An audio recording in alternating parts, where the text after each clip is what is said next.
प्रस्तुत छ उपन्यास घामका पाइलाहरूको दोस्रो अंक। दिन छिप्पिसकेको थियो। मिलको घण्टामा 3 ठोक्यो। पवनले बिस्तारै द्वारिकाको कोठामा चिहायो। द्वारिका खद्दरको आधी पाखुरा भएको गन्जी लाएकाले पसिनाले नेत्रुक्क भएका थिए। साना साना 4 इन्चीका तिल चामले कपाल र गोरो फराकिलो निधारदेखि चिउडोसम्म पसिनाका असंख्य फोका मुखभरि जलजलाउँदो माई निस्केको जस्तै थियो। आज बेलुकी काम पनि केही थिएन। चिठी चपेटा जति आउनु थियो बिहानै आइसकेका थिए। तसर्थ आज चटारो थिएन। त्यसैले फुर्सद साथ द्वारिकाजी कुम्भकर्ण जस्तै सुतेका छन्। बडो तीव्र स्वरले द्वारिका घुरिरहेका छन्। आफ्नो घुराईबारे चर्चा हुँदा उनी भन्दछन्, घनघोर जंगलमा म सुते भने 2 माइलको गिर्दामा कुनै जनावर आउने साहस गर्न सक्दैन। त्यही माथि होटलको पण्डित र द्वारिका सुते भने सिंगे धर्मशाला उचाल्दिन्छन्। संयोगले आज पण्डित सुतेको छैन। बेलुकीको छाकको लागि पण्डित आलु काटिरहेको छ। पोस्टम्यान रामप्यारे सुर्ती बनाइरहेको छ। रामप्यारे छालाको लोता भएको एउटा ठूलो ब्याग काँधमा बोकेर दिनमा 2 पटक शहर डुल्छ। बेलुकाको चिठी पत्र बिहान र बिहान आएको डाक बेलुकी घर घर डुलेर पुर्याउँदछ। जस्तो मौसम र याममा पनि उसको शहर डुल्ने काममा कहिले अन्तर आएन। रामप्यारे जुङ्गा मसार्दै बडो गर्वसाथ भन्छ, कोही मर्दले जन्माएको छ भने भनिदियोस् कहिले बासी डाक हात पर्यो भनेर। हो, अब डाकखानामै बाबुहरूबाट गफलत भयो भने त मेरो के लाग्छ। डाकखाना के हो? एउटा सानो एक्सचेन्ज हुलाक न हो। सानो पक्की घर उहिले कुनजुनीमा बनेको थियो। चुन नपोतेकोले कालो ध्वाँसो भएको देखिन्छ।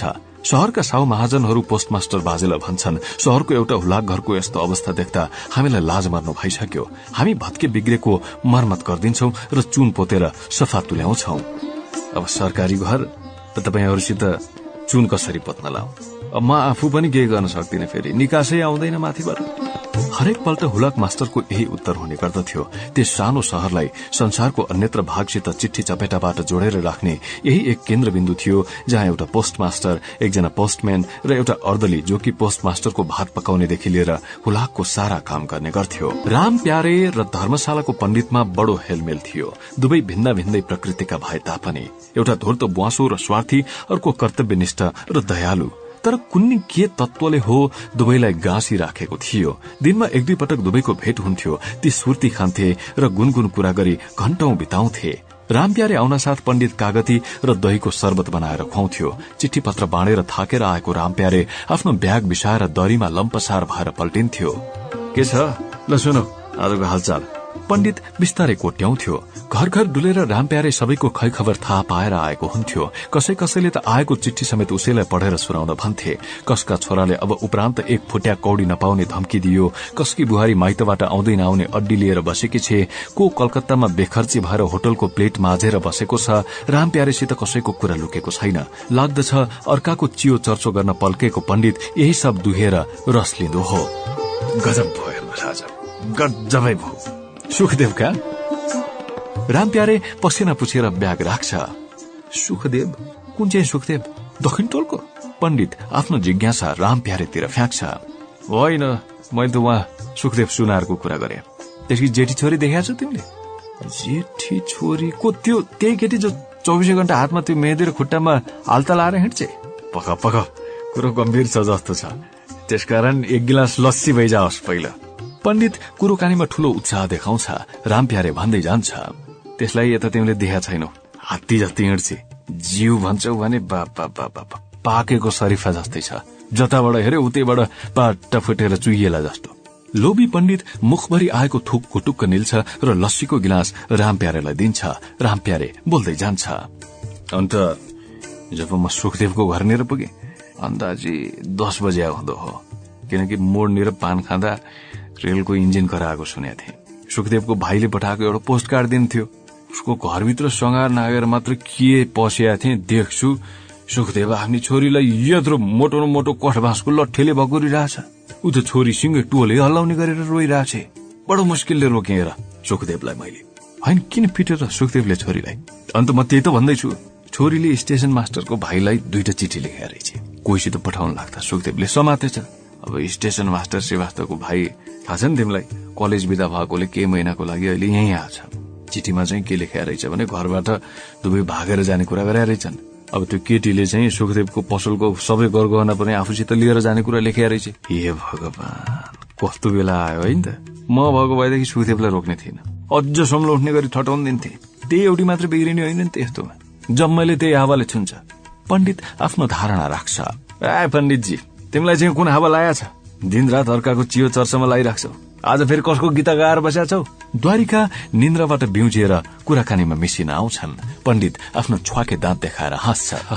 होइन मास्टर, यसै कुरा गरेर बसिरहेको नि। तबसम्म रामप्यारे ब्याग बोकेर बेपत्ता भइसकेको हुन्छ। धेरै नखराउ पण्डितजी, जाऊ रामलीलामा बरु के भन्छन् त्यो मन्थराको अभिनय गर, ठ्याक्कै सुहाउँछ तिमीलाई। मन्थरा त होइन द्वारिका बाबु, केटाकेटीमा म सीताजीको पार्ट लिन्थे। हेर्नुहोस्, यस शहरका पुराना मानिसलाई सोध्नुहोस् तपाईँ, मैले विलाप गर्दा आँसु नखसाल्ने कोही पनि हुन्थेन। तिमी सीताजीको पाठ गर्थ्यौ? जुन रामलीलामा तिमी सीताजीको अभिनय गर्थ्यौ नि पण्डितजी, त्यसमा राम र रावण युद्ध गर्थेनन् होला। सीताहरण हुने बित्तिकै राम त ढुक्कै आनन्दले अयोध्या फर्किँदा हुन्। कसो भन त? मास्टर बाबु, ठट्टा मात्रै गर्नुहुन्छ तपाईँ। तपाईँको कुरोको जवाफ शहरमा को दिन सकोस्? पण्डितजी, साँच्चै यो रामलीलाको कुरा चल्दाखेरि सम्झेँ मैले, आज राम वनवासको खेला छ क्यारे, हेर्न जानुहुन्न? शहरको साँझ साह्रै उदास र नरमाइलो हुन्थ्यो। नजिकका गाउँ गाउँबाट अन्नपात बेचेर लुगाफाटो नुन तेल खरिद गर्न आएका मानिस घाम ढल्किन साथ घरतिर लाग्दथे। अत घाम अस्ताउँदा नअस्ताउँदै मुख्य सड़कका ठूला भनाउँदा कपड़ा र किरानाका पसलहरू बन्द हुन्थे। दिनमा शहरभित्र किनमेल गर्न आएको गाउँको ठूलो जनसंख्याले निकै हल्ली खल्ली र घुइँचो गराइराखेको हुन्थ्यो। अँध्यारोले छोप्दा नछोप्दै घर पुग्ने समय राखेर ती आफ्नो दूरी अनुसार क्रमशः शहर छोड्न थाल्थे। टाउकोमा टोकरी, हातमा मट्टीतेलको बोतल, घिच्रामा गम्छाको दुवैतिर नुन र चिनीको पोको झुन्ड्याएर ती शहरका विभिन्न निकासाबाट आफ्नो गन्तव्यतिर लाग्थे। यसरी 6 बज्दा नबज्दै शहर शून्य हुन पुग्थ्यो। सड़क रित्तो र बजार बुच्चो देखिन्थ्यो। तसर्थ शहरमा रामलीला आएको बेला सारा शहरवासीको केन्द्रबिन्दु नै रामलीला हुन्थ्यो। दैनिक उपभोगका वस्तु बिक्री हुने साना साना पसल समेत बेलैमा बन्द हुन्थे। साँझ पर्ना साथ खानपान सकेर एउटा बोराको टुक्रा बोकेर मानिस रामलीला हुने थलोमा पुग्दथे। धर्मशाला भन्दा दक्षिण र पोखरी भन्दा पूर्व एउटा सानो चौर छ। ज्यादा जसो त्यही स्थानमा रामलीलाको आयोजना हुन्छ। 7 बज्दा नबज्दै मानिसहरू त्यहाँ ओरिन थाल्दछन्। राम जानकीको अनुहार नजिकबाट हेर्नको लागि अगाडि बस्न उछिना उछिन हुन्छ। त्यसको लागि अघिबाटै आफ्ना टाटका टुक्रा लगेर ओछ्याइसकिएका हुन्छन्। 4-5 वटा फल्याकका खाट जोडेर स्टेज बनाइएको हुन्छ। कुनै श्रद्धालु कपड़ा पसले कहाँबाट पछि फर्काइने गरी कोरा कपड़ाको थान ल्याएर स्टेजको विङ बनाइएको हुन्छ। घाम पानीले गर्दा रंग उडिसकेको एउटा स्थायी पर्दा जसमा राम, सीता र सुनको मृगको चित्र हुन्थ्यो बाँसमा झुण्ड्याइएको हुन्छ। यही एक पर्दालाई पृष्ठभाग बनाएर रामायणको बालकाण्डदेखि उत्तरकाण्डसम्म लीलामा चरितार्थ गरिन्छ। ग्रीन रूम र नेपथ्य यही पर्दा पछाडि हुन्छ, जहाँ हस्याङ पस्याङ गर्दै हनुमान आफ्नो पुच्छर घाँसिरहेको हुन्छ, रावण आफ्नो दस्टाउके मकुण्डो नपाएर च्याठिरहेको हुन्छ, राम ऐना हेरेर मुखभरि मुर्दाशंख पोतिरहेको हुन्छ र सीताजी पेटीकोट मात्र लाएर अलिक टाढा मोहिनी बीड़ी खाइरहेकी हुन्छन्। यतिकैमा रामलीला म्यानेजर भित्र पस्छ। कालो भुँडीवाल जुङ्गे म्यानेजर भित्र पस्न साथ गर्जिन थाल्छ। हेर सालेहरू, अहिलेसम्म तयार भएको छैन। कति भनिसके मैले, शो शुरू हुनुभन्दा आधा घण्टा 15 मिनट पहिले मेकअप गरेर तयार भऊ, कोही सुन्दैन। सुदो सहर मात्रै अन्त भएको भए एक ग्यास बत्ती पनि बाँकी रहने थिएन। पर्दामा मर्तेल छर्केर आगो लगाइदिन्थे। यहाँ ऊ म्यानेजर मात्र होइन, मालिक, सबैको अन्नदाता, डाइरेक्टर र हर्ताकर्ता सबै हो। ल सुन, थानेदार पनि हेर्न आछन् आज। कम्पनीको नाक नकटाउनु त्यहाँ अगाडि गएर। हेर्न, यो दशरथ चुतको सन्तान कहीको 8-10 वटा कम्पनीमा काम गरिसक्यो, कहिले संवाद गन्थ हुँदैन यसलाई। दशरथ मुन्टो गाडेर उभिएको छ। अनि त्यो कहाँ मर्यो फेरि? रावण खै जब जब सिरियस बेला आउँछ मुकुण्डो खसाल्छ टाउकोबाट। सारा मान्छे हाँस्छन्, लाजै मर्नु। आज पनि खसाल्न जुत्ता लिएर होइन भने त्यहाँ के गर्नु त हजुर? म कतिचोटि भनिसके एल्युमिनियमको हल्का खालको मुकुण्डो मगाइदिनुहोस् भनेर। यो कागजको साह्रै अप्ठ्यारो छ लाउन पनि, अडिँदैन टाउकोमा। रावण गुनासो गर्छ। अब त्यति बाँकी छ, तेरो लागि अब कलकत्ता दौडौं अहिले मान्छे। म सुन हेर, यो दशरथ स्टेजमा बाबेलामा तेरो के काम हुन्छ त्यहाँ? त पर्दा पछाडिबाट उसलाई प्रम्प्टिङ गर्नु। राम पनि देखिया छैन, कहाँ गयो त्यो? कतिचोटि भनिसके मैले, सीताको चिउँडो समातेर उचाल्नु, कानमा हात हालेर आफूतिर तान्नु। साला त्यो जिन्दगीभर नपुंसक रहनेछ। सीतासित टाँसेर बस्न लाज लाग्छ त्यसलाई। साँच्चीको केटी भए त स्टेजमै मूर्छा पर्थ्यो होला त्यो। अनि सीताजी आज के पेटीकोटमै वनवास जाने मन छ? होइन, किन तिमीहरू मेरो मगज खान्छौ भन त? किन चाँडो तयार हुँदैनौ? पब्लिक वहाँ 1 घण्टादेखि कुरेर बसिरहेछन्, थाहा छ नि तिमीहरूलाई? अनि साँच्चै बिर्सिरहेको मैले, त्यो हार्विन मास्टर कहाँ गयो? उसलाई भनिदिनु आज सीताहरण हुनासाथ मेलाबा देवीको त्यो के अरे सवारी मेरो रेलैमा भन्ने धुनमा बिलापको संगीत बजाओस्।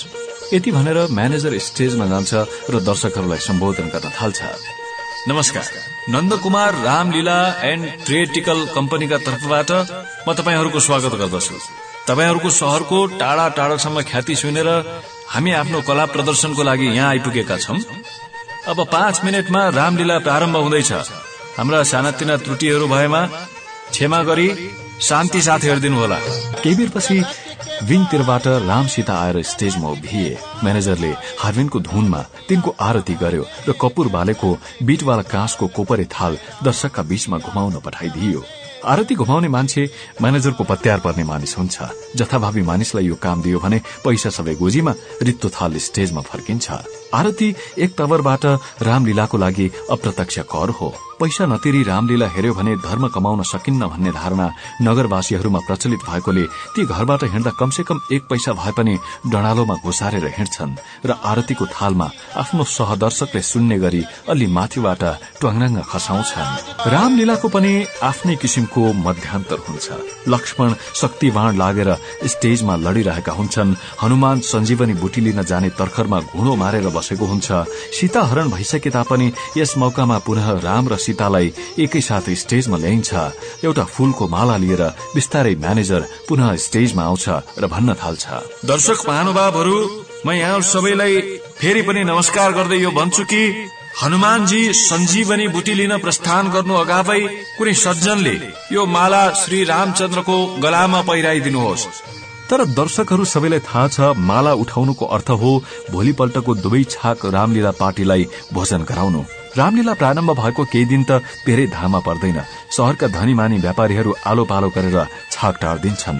तर जसो जसो रामलीला पुछारतिर पुग्न थाल्यो माला पहिर्याउनेको अभाव हुन थाल्छ र म्यानेजरलाई त्यसको लागि स्टेजमा कहिलेकाहीँ घण्टौंसम्म उभिएर आर्तनाद गरिरहनु पर्दछ। आदरणीय महानुभावहरू, के यस शहरमा आएर राम जानकी आज भोकै सुत्छन्? धन्य प्रभुको लीला यस्तो आजसम्म कहीँ पनि भएको छैन। जहाँ जहाँ हामीले लीला देखाएका छौं त्यहाँ त्यहाँ श्रद्धालुहरूको होड लागेको छ। आज पनि म्यानेजरलाई धेरै बेर कुर्नु परेको छ। उता दर्शकहरू सबै सामसुम देखिन्छन्। यतिकैमा म्यानेजरले दर्शक मध्ये एकजना उठेको देख्छ। धन्य होस् प्रभु, धन्य होस्। बल्ल एकजना श्रद्धालु उठ्नुभयो पछाडि। भाइ हो, उहाँलाई स्टेजसम्म आउन बाटो छोडिदिनुहोस्। होइन, कहाँ उठ्ने? म त यहाँ पिछा फेर्न जान उठेको। उठेको दर्शक त्यहीबाट कराउँछ। सारा दर्शक समुदाय हाँस्न थाल्छ। म्यानेजरको अनुहार पुनः मलिन हुन्छ। म्यानेजर मात्र होइन, राम र सीता पनि निन्याउरो अनुहार लगाउँछन्। दर्शकले नदेख्ने गरी सीताले रामलाई बिस्तारै चिमोर्छे र कानमा फुसफुसाएर भन्छे, आज राम्रो छाँट छैन। भोलिको दिन भोकै काट्नुपर्ने जस्तो देखाएको छु मैले त। नगर किन अलक्षिन कुरो मुखा ल्याउँछस्? कोही न कोही मान्छे त उठ्लान् नि। यतिका मान्छे छन्।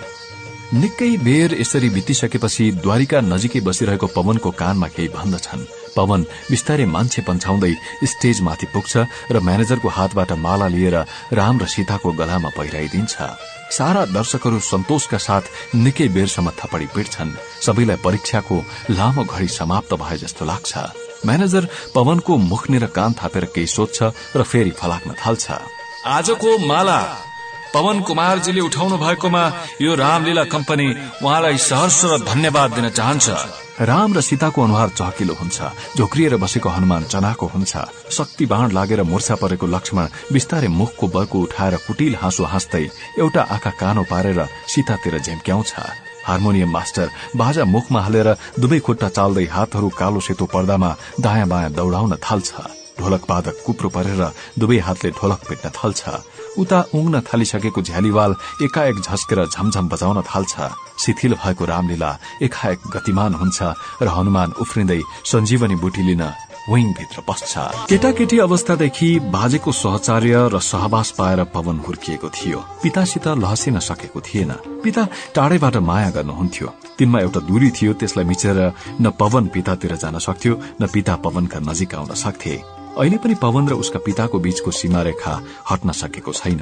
दुवैका बीच एकाक्षरी कुराकानी बाहेक दोहोरो बोलचाल कहिल्यै हुन सकेन। पिताले पवनतिर हुर्याइएका वाक्यहरू ज्यादा जसो आदेशात्मक हुन्थे, जसको लागि उत्तर फर्काउने खाँचो न अनुशासनले गर्दा हुन्थ्यो न पवनको स्वभावले गर्दा। यस्तो घरायसी वातावरणमा पवनले बाजेसँग लुटपुटिनु स्वाभाविक मात्र होइन, दुनियाँदारी सिक्नको लागि आवश्यक पनि थियो। बाजेको लागि पनि पवन हातको लोटा जस्तै थियो। अवकाश प्राप्त बाजेको दिनचर्याका सानातिना टहल पूरा गर्न पवन निकै सिपालु भइसकेको थियो। हुक्काको पानी फेर्नु, तमाखु हाल्दिने, दारी बनाउन पानी ल्याउने, चस्मा पोस्दिने, खराउ धोइदिने इत्यादि काम पवन उफ्री उफ्री खेली खेली पूरा गर्दिन्थ्यो। गहिरो र निरन्तरको सहचार्यले गर्दा पवन बिस्तार बिस्तार बाजेको व्यक्तित्व ओढ्दै गइरहेको थियो। बाजेको बिहानदेखिको राति सुत्ने बेलासम्मको नित्य क्रिया घड़ीको समय जस्तै नियमित थियो। बिहान कुन बेला बाजे उठ्नुहुन्छ घरमा अरू मानिसहरूलाई थाहा थिएन। पूजाको घण्टले घरभरिको लागि अलार्मको काम गर्थ्यो। एका राति नै उठेर नुहाई धुवाई गरी बाजे पनि 5 बजेसम्म पूजा समाप्त गरिसक्नुहुन्थ्यो। तसर्थ पवन र बाजेको सम्बन्ध पूजापछि प्रारम्भ हुन्थ्यो। 75 वर्षको ढल्केको उमेर भए तापनि बाजेको व्यक्तित्व निकै आकर्षक थियो। अग्लो शरीर, उच्च ललाट र गौर वर्ण, टाउकोमा सिमलको भुवा जस्ता सेता नरम कपाल। यता दमको रोगले निकै थल्याएको थियो, जसले गर्दा उहाँको शरीर केही रुङ्न देखिन्थ्यो। बाजेको चरित्रको सबभन्दा ठूलो विशेषता थियो उहाँको सहनशीलता। आफ्नो छोरा पिताम्बरबाट उपेक्षापूर्ण व्यवहार पाएर पनि बाजेमा कुनै उत्तेजनात्मक प्रतिक्रिया देखिँदैनथ्यो। उहाँको सौम्य र शान्त व्यक्तित्वमा कुनै परिवर्तन आउँदैनथ्यो। व्यङ्ग्यात्मक वाक्यांशको अनेक शैलीहरू सुनेर पनि उहाँको अनुहार अमिलिँदैनथ्यो। उत्तरमा उहाँ फिस्सा हाँस्दिनुहुन्थ्यो र पवनलाई भन्नुहुन्थ्यो, देखिस् फेस्टे, यो घरमा मानिसले मलाई गिजोलेका, मै बुढालाई मात्र यिनले व्रत देखाएका छन्। पवनको मनमा बाजेप्रति दया उर्लिएर आउँथ्यो, तर विवादपूर्ण आँखाले उहाँतिर हेर्ने बाहेक केही गर्ने क्षमता उसमा थिएन। पवनलाई थाहा थियो उसको पिता मात्र एकजना थिए जो बीचबीचमा बाजेलाई घुमाउरो किसिमबाट आघात पारिरहन्थे। बाजे आफ्नो स्वभाव अनुसार पवनको पिताको लागि घरका मानिस भन्ने बहुवचन प्रयोग गर्नुहुन्थ्यो। बाबु र छोराको प्रत्यक्ष सामना होला भन्ने आशंकाले बाजेले त्यो युक्ति झिक्नु भएको थियो। पिताको स्वभाव लामखुट्टे जस्तो थियो, जो सुतेको मानिसमाथि ठाडै हमला नगरी कानको वरिपरि भुनभुनाई मात्र रहन्छ। दुवै बाबु छोरामा जुन एक किसिमको तन्केको सम्बन्ध थियो, त्यसबारे पवनले केटाकेटी बेलादेखि नै राम्रैसित चाल पाइसकेको थियो। कहिलेकाहीँ पवन दुवैको सम्बन्ध मधुर तुल्याउने परिकल्पना गर्दथ्यो। बाजेलाई त केही हदसम्म भन्छुन गर्न पनि सकिन्छ, तर सधैँ बाईपंखीमा बसिरहने पिताका सामु मुख फोर्न त के ठिङ्ग उभिने ह्याउ समेत पवनमा थिएन। बाजे चिउडोमा हुक्काको नली अड्याएर एक्लै तास खेलिरहनुहुन्थ्यो। पवन एक कुनामा बसेर चाणक्य नीतिका निरस श्लोकहरू भोगिरहन्थ्यो। शैले शैलेन माणिक्यम मौक्तिकम न गजे गजे, साधवो नहि सर्वत्र चन्दनम न बने बने। हजुरबुवा बोल्नुहुन्न, ट्वार्र ट्वार्र हुक्काको आवाज मात्र आउँछ। हजुरबा सुन्नु न, ल भन्, तैँले सोध्न खोजेको कुरो मैले बुझिसके। बाजे केही हाँसेर तासको चक्की फर्काउँदै भन्नुहुन्छ, के सुन्न खोजे भन्नु त मैले? उही तेरो बाउको बारेमा। पवन लज्जित भए जस्तै हुन्छ।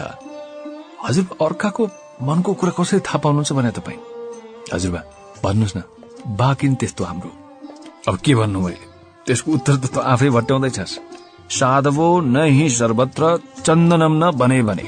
यो त आफ्नो आफ्नो स्वभाव हो। तेरो बाउको स्वभावै त्यस्तो छ। अनि तपाईहरू दुवै बाउ छोराको सम्बन्ध किन यस्तो अमिलिएको हजुरबा? तरिका त अब केटी मानिस यस्तो कुरो किन खोतलिरहन्छस्? पनमन लान तलाई। बाजे तासमै डुब्नुहुन्छ। अब उत्तर दिनुभयो पो त हजुरले। उत्तर पाए मन सन्तोष हुन्थ्यो अनि पढ्न पनि मन लाग्थ्यो। भन्नु न हजुरबा, तपाईहरूको सम्बन्ध किन यस्तो? ल सुन त, अब किन भन्छस् भने म परजीवी भएकाले। परजीवी भनेको के हो हजुरबा? आश्रित भएकाले। म पनि त हजुर जस्तै आश्रित छु नि हजुरबा। हो नि, हुन्छ, तर मेरो र तेरो अवस्था एउटै छ। अब म याम तुरिएर ओइलाउन लागेको झार हुँ भने त भोलिको कोपिला। तँलाई आश्रय दिनु भने त लगानी गर्नु हो राम्रो कामका लागि। अब मेरो आश्रय अन्तिम यात्राको चाँजो पाँजो मिलाउने समय कटनीको व्यवस्था मात्र हो। यही हो कुरो। बाजेको व्याख्या पवन स्तब्ध भएर सुन्छ। बाजे हाँसेर फेरि भन्नुहुन्छ, अब सुन्दा अलिकति नरमाइलो लाग्छ, तर अहिलेको सामाजिक सन्दर्भमा हाम्रो खोक्लिँदै गएको सम्बन्धको सूक्ष्म व्याख्या पनि यही हो पवन। आफ्नो विचारलाई सोहोरे जस्तै बाजे फिजिएका तासका चक्कीहरू गुटमुट्याएर गड्डी बनाउँदै भन्नुहुन्छ, एउटा कुरो बुझिस् पवन, हामी बाउ छोराको सम्बन्ध धमिल्याउनमा यो शहरको पनि ठूलो हात छ। किन र हजुरबा? यसमा शहरको कुरो कसरी आयो? अब हेर्न, मैले जसरी यस शहरलाई पचाएको छु नि, तेरो बाउले किन रुचाउँदैन? अब शहर त जीवन हो नि मेरो लागि। त मेरो कुरो बुझ्दैछस्? धमको बेथाले जर्जर छ मेरो जीर्ण शरीर। यही शहरको औषधि उपचारले गर्दा एकमुठी प्राण धानी राखेको छु।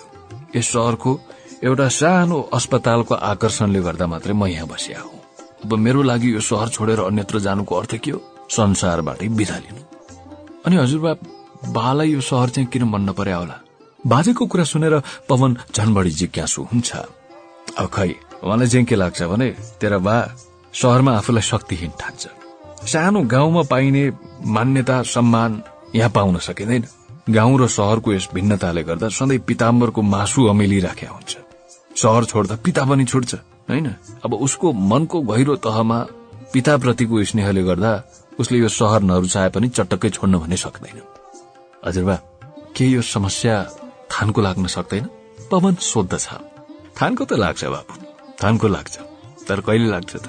थानको त्यही दिन लाग्छ मेरो शेषपछि गुन्टा कसेर जब तिमीहरू गाउँतिर लाग्छौ। तेरो पिताको उपचेतना त्यसको प्रतीक्षा गरेर बसिराखेको छ।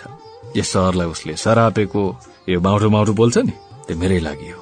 नपत्याए सुनेर हेर, कुर्कुच्चामा सुन्तला ठोकेका एक जोर जुत्ता बरण्डाको सिमेन्टीमाथि टमटम गर्दै उक्लिन्छ।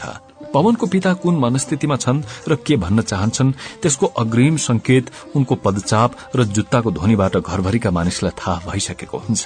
पिताम्बर कवाज खेले जस्तै ढ्याम ढ्याम गरेर सिमेन्टीमा जुत्ता बजार्छन्, धुलो र उम्लिएको आक्रोश दुवै झार्नको लागि। यो शहर हो कि शहरको नाक? बाजे कुरा सुनेर सुस्तरी हाँस्नुहुन्छ। देखिस् पवन, त्यसले अहिले जुन शब्द उकाल्न खोजेको थियो नि मुखबाट, त्यो शब्द मात्र त्यसले मुखबाट झार्या भए शहरको मात्र होइन हाम्रो पनि हुर्मत जान्थ्यो। पवन पनि हाँस्न थाल्छ। यस्ता जाबो शहर नर्क भन्दा पनि गए गुज्रिएको छ। घरमा बस्यो भीषण लामखुट्टे, गर्मीले सताउँछ। बाहिर निस्कियो नाली र घोडाको लिदी गनाएर मगजै फुट्ला जस्तो। कति दिनसम्म यो नर्कको भोग लेखेको छ कुन्नी भाग्यमा। पवनका पिता उत्तेजित भएर भन्दछन्, अब जति दिन मेरो शेष हुन बाँकी छ त्यति नै लेख्या होला। बाजे तास फिजाउँदै बिस्तारै भन्नुहुन्छ, ए पवन, आज किन पण्डितजी बिहानदेखि बमबम छन्? पाउनु न हजुरबा, अहिले एकैछिन थाहा होला नि। हेर बाबु, तेरो बाबुको नाम पिताम्बर मैले ठिकै राखेर रहेछु। त्यसको शरीरमा पित्तको प्रकोप छ। पित्त बढेपछि के हुन्छ? मान्छे कुपित हुन्छ, रिसाहा हुन्छ र क्रोधी हुन्छ। पण्डित दुर्गानाथ पवनसित ठट्टा गर्दछन्। सारा संसार खोजे एउटा टाइसोकोटो कहीँ पाइँदैन। यस्तालाई शहर भन्छन्? यस्ता जाव अधकल्चो ठाउँ, यस ठाउँमा बस्नुभन्दा त बरु गाउँमा गएर बस्नु बेस। पिताम्बर फेरि पड्किन्छन्। हजुरबा, यो टाइसोकोटो भने के हो हजुरबा? पवन बिस्तारै सोध्छ। बुलबुल तरंग, यो के भन्छन्, जापानी बाजा टाइसोकोटो। अनि हजुरबा, पिताजीलाई बाजा बजाउने सोख कहाँबाट आएछ त नि आज? पिताम्बर, ए पिताम्बर। बाजे पवनलाई जवाफ नदिई कठबार बाहिर हेर्दै गम्भीर स्वरले बोलाउनुहुन्छ। उत्तर केही पनि आउँदैन। यता पवन मनमा नै आत्तिन्छ, आज फेरि बाउ छोरामा कतै खटपट पर्ने पो हो कि? पिताम्बर, यहाँ सुन त, कहाँ गइस् त नि टाइसोकोटो खोल्न? लालचन कहाँ हेरिस? नभए हरिशंकर कहाँ सोध, त्यहाँ पनि पाइएन भने त्यो छ नि ग्रामोफोन पसले, नगिन त्यस कहाँ त पाइन्छ नि। एकछिनपछि बाजे फेरि थप्नुहुन्छ, अब होइन भनेदेखि पैसाले म किनेर ल्याइदिउँ ल। अब त्यति बाँकी छ, तपाईँलाई किन्न पठाऊँ। डुलेर आउनुभयो भने 3 दिनसम्म फुवा गरेर बस्नुहुन्छ। खोकेर रातभरि सुत्न पाइँदैन, खकार आँगनभरि छरस्ट। पिताम्बर एक्लै भुटभुटिन्छन्। हेर्न, जहिले पनि यसले मलाई हिर्काउनु पर्यो भने यसले मेरो रोगलाई हतियार तुल्याउँछ। भगवान गरून् यो कहिले पनि बुढो नहोस्, यसलाई कुनै रोगै नलागोस्। बाजेको खिन्न स्वर सुनिन्छ। यही बेला कुराकानी छोडेर पवन र बाजे बाहिर जानको निम्ति निस्किन थाल्दछन्। कतातिर हो सवारी? फेरि सुरु भयो जजमानी? कतिचोटि भन्छ कि मलाई यो टपरे वृत्ति गरे मन पर्दैन। कहीँ सिधा छ, कहीँ श्राद्ध छ। फेरि जजमान कस्ता? रेलवेको पेन्टम्यान, खलासी? होइन, कुरै नबुझी कति कराउँछ से पिताम्बर। आज उहाँ लोको बाबु कहाँ जान लाग्यो, गफ गफ गरम भनेर। अब धेरै दिन पनि भइसक्यो उनले आउनुहोस् भनेर खबर पठाइरहेका। अब यो पनि त उतै जान लाग्छ, उहाँ गंगा दत्त कहाँ बरफ लिन जान लाग्यो, बाजे नाति जाम भनेर। पिताम्बरका पिता शान्त स्वरमा उत्तर दिएर बरण्डामा ओर्लिन्छन् र ठूलो ढोका बाहिर निस्कन्छन्। अब पिताम्बर गंगा दत्तका उपर खनिन्छन्। यस्ता पनि पाउन हुन्छन् दुनियाँमा, सिंगै घर हुँडलेर छोडिदियो। सबै नोकर चाकर जस्तै दौडिरहेछन् चाकरी गर्न यसकै। मध्याह भयो कि मलाई 52 हुन्छ अरे, बरफ नदली उन्न मगजमा अरे। म भन्छु मगज कहाँ छ तिम्रो? मगज भएदेखि हाम्रो घर 1.5 महिनादेखि झुन्डिएर बस्थे। उल्टे कोल्टे हेरेर पवनकी आमा बाहिर बरन्डामा निस्किन्छन्। बाजे जानुभयो? होइन, एक्लै बसेर कसमाथि भुतभुताइराख्नु भएको छ भने आँगनमा एउटा खामो गाडेर गरिदिनुहोस्। अब त्यति गर्न बाँकी छ तपाईले। नगराख्न पनि त्यो भातमा अझ 15 दिन यहाँ बस्यो भने म सत्य पागल हुन्छु। देख्दिनौ 2 पैसाको बरफ लिने यो घाममा केटोलाई स्टेसनसम्म दौडाएको। बरफको डल्लोलाई हातमा सुन्जे तौलिन्छ। के भन्छ थाहा छ? अलि सानो छ नि डल्लो, आज भुस पखालेर तौल्या हौ। अरे पवनलाई छोटा कहीँका 2 पैसाको लागि पनि शंका गर्छन् अरूमाथि। दिनरात पेलिरहेछ त्यसलाई, एक चुन्दाम कहिले झिकेर दिँदैन। त्यसको छाता देख्दिनौ? बिरालोले के जाति लुकाए जस्तै उहाँ दराज पछाडि लुकाएर बसेको छ। अस्ति पवन छाता मागिरहेको थियो घाममा स्टेसन जान। के भन्छ? तिम्रो हातबाट लुटेर लिन्छन् छाता, चोरै चोर हुन्छन् यहाँका मानिसहरू। साला चोर बिरालो देखाएको छु नि मैले त्यसको। आजकल त बुढालाई ठगेर खान पत्किया छ। मामा बाजे पुरानो धर्मशालाको पेडा त खुब नामुद छ अरे भन्छ। त्यो नामुदको मुह यस्तो तानेर उच्चारण गर्छ कि बुढा नाइ भन्न पनि सक्दैन। मलाई के भन्छ फेरि थाहा छ? बाबु यसपालि मधेसको रहु माछा नखाएरै जान लाग्यो अरे। 12 आना माछा म त्यसलाई ल्याएर खुवाउँ? जान्छ भने जाओस्, बरु यो संसारैबाट जाओस्। जति चाँडो जान्छ हाम्रो आँगै हलुङ्गो हुन्छ। बरु कहाँ जान्छन् अहिले?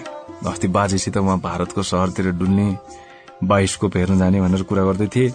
पवनकी आमा जानकारी दिन्छन्। हो यस्तालाई भन्छन् गाँड लत्ता नै चल भाइ कलकत्ता। कम्पनी साटेर खर्च गर्दा त मेरो प्राण जान्छ भन्छ। जाओस् न त प्राण, उतै भारतको शहरमा तेरो भइगयो नि त। भाइको कति कराइराख्नु भयो भने जति रिसाए उति पित्त बढ्छ, जति पित्त बढ्छ उति रिस बढ्छ अरे। नकराउ तिमी पनि धेरै। मैले कतिचोटि भनिसकेँ यो रिएको कुरा मेरो अगाडि नगर। जे बा भन्नुहुन्छ त्यही कुरा टिपेर पण्डित नि हुन खोज्छ। देखिसकेँ मैले। अब म माथि खनिन थाल्नु भयो। बिहानदेखि कतिजनाको लेख्नु काटिसक्नु भएको छ तपाईँले। अब बल्ल आयो मेरो पालो। अरू जोसुकैले जे भन्नु छ भन्नुहोस्, हेर्नुहोस् पवनका बा। तर त्यो बुढा बाबुलाई गाली नगर्नुहोस्। मलाई बडो पीडा हुन्छ भित्रभित्रै। बिचरा त्यस्तो सोझा मान्छेलाई स्वास्नीका कुरा सुनेर पिताम्बर केही लज्जित हुन्छन्। ठिकै भन्यो, हाम्रा बा साह्रै सोझा मान्छे हुन्। सोझा नभए यो बुढेसकालमा किन यति दुःख पाइरह? बुझिस् पवन, तेरो बाबु अलिक कचकचे हो मान्छे, तर मान्छे सोझै हो यार। त्यसको मना बैगुन चाहिँ छैन, खोक्रो छ त्यो, एकदम खोक्रो। पण्डित दुर्गानाथ नातिलाई भन्दछन् पग्लेको पीचमा टायरको सस्तो चप्पल लगाएर निम्न मध्यमवर्गीय 3 पुस्ते परिवारका 2 सीमान्त पितामह र पौत्र आउँदो युगको अभावको छटपटी र पीडाको मर्मान्तक कथाका पात्रहरूको लागि अमिट पद चिन्ह छाड्दै लम्किरहेका हुन्छन्।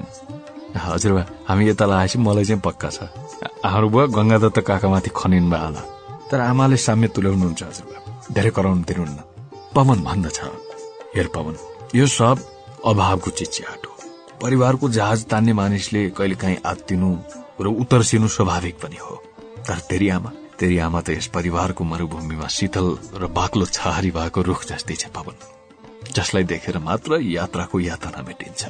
आज हिँड मसित त पनि आज उता लोको बाबु कहाँ जाम? शहरका ठूला बडा मानिस हुन्, चिनजान गरिराख्नु बेस हुन्छ। पवन हजुरबाको प्रस्ताव सुनेर केही अन्कनाउँछ, जाउँ र नजाउँको दोधारमा।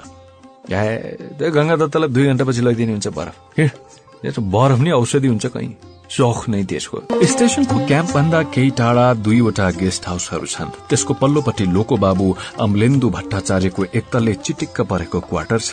चन्द्र शमशेरको प्रधानमन्त्रीत्व कालमा पहिलोपल्ट रेल चलाउँदा त्यसका सबै उपकरण जुटाए तापनि तिनलाई यथास्थानमा व्यवस्थित गरेर सञ्चालन गर्न एकजना सिपालु र अनुभवी लोकोमोटिभ इन्जिनियरको आवश्यकता थियो।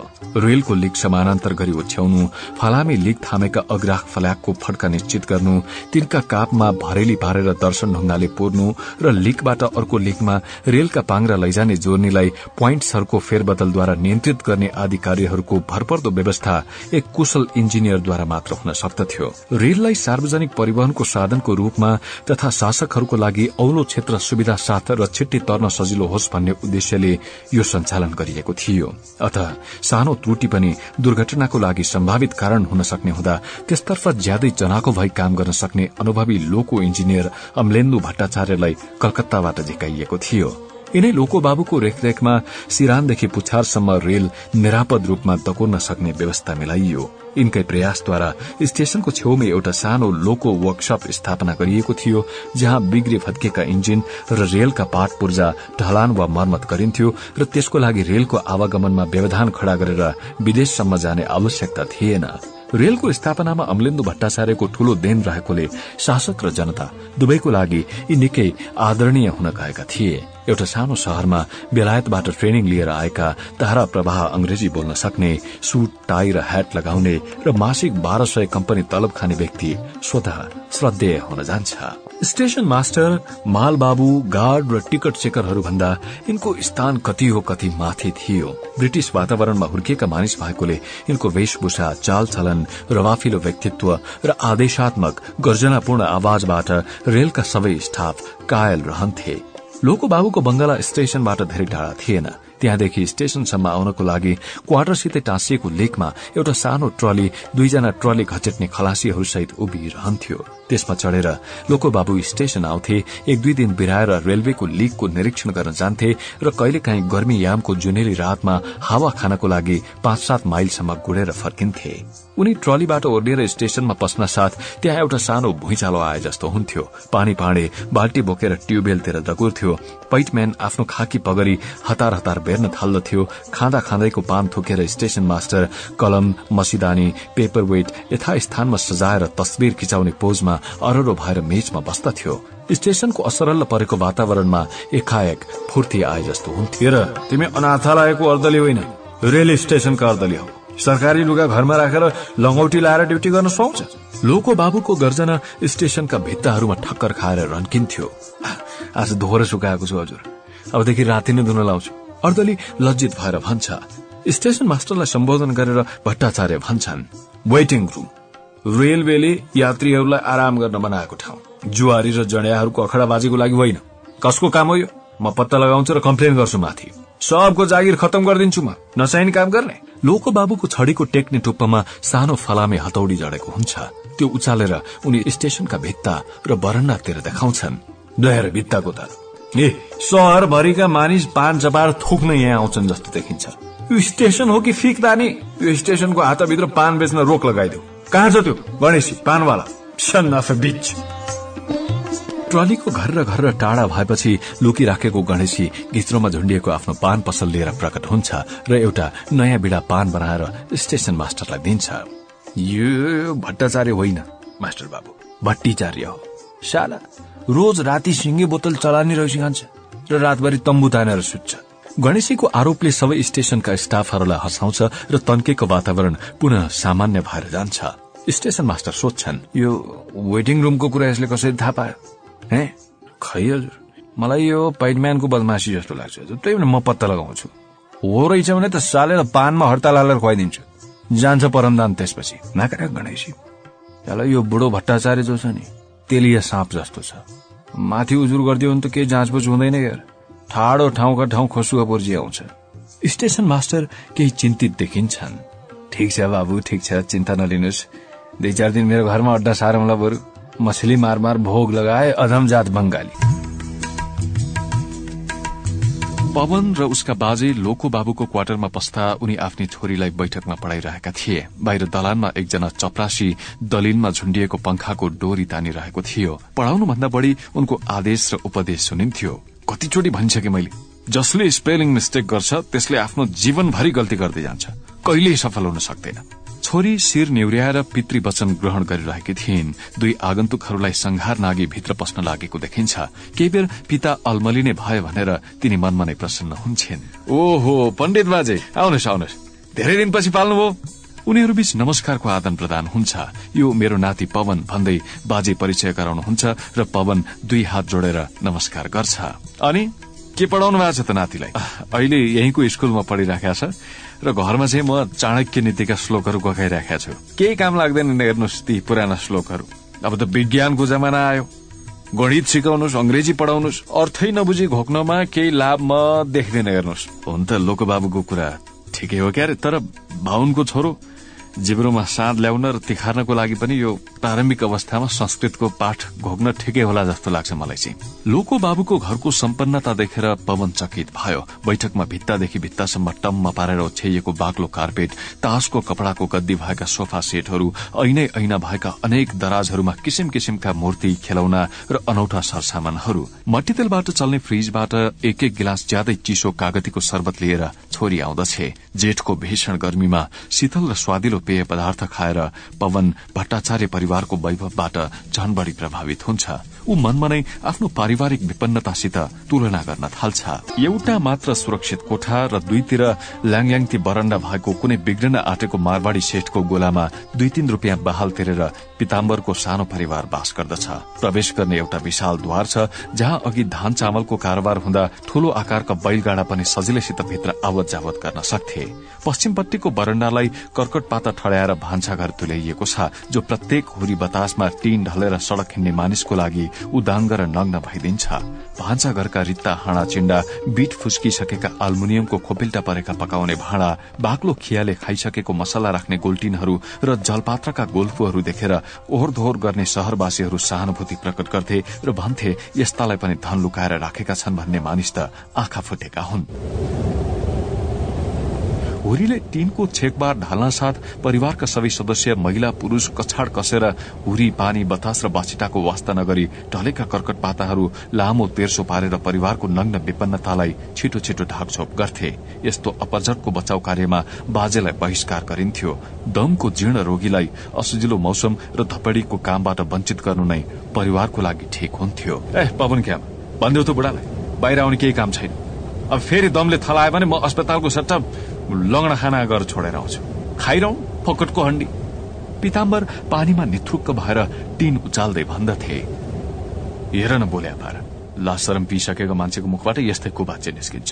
हामी पनि वृद्ध भयौं, रोगी भयौं भने हाम्रो छोरोले पनि यसै गरी बस्न लाओस्। तपाई त्यही अर्ती बुद्धि आफ्नो सन्तानलाई दिँदै हुनुहुन्छ। उदाङ्ग बरण्डाबाट पवनकी आमा बोलेको सुनिन्छ। अब बढ्ता पण्डित नि हुने होइन, मुखसुख च्यातेर कान कानासम्म पुर्याइदिन्छु अनि थाहा पाउँछु। पिताम्बर टीनको कापबाट पत्नीतिर आग्नेय आँखाले हेर्दछन्। अर्कोपट्टिको बरण्डामा जहाँ साबुनको बाकसको फल्याक ठोकेर कठबार खड़ा गरिएको छ, एउटा कुनामा थोत्रो कम्बल ओढेर पवनको बाजे झोक्रिएर बसेका छन्। मानौ हुरी बतास आउनु उनैको अपराध हो।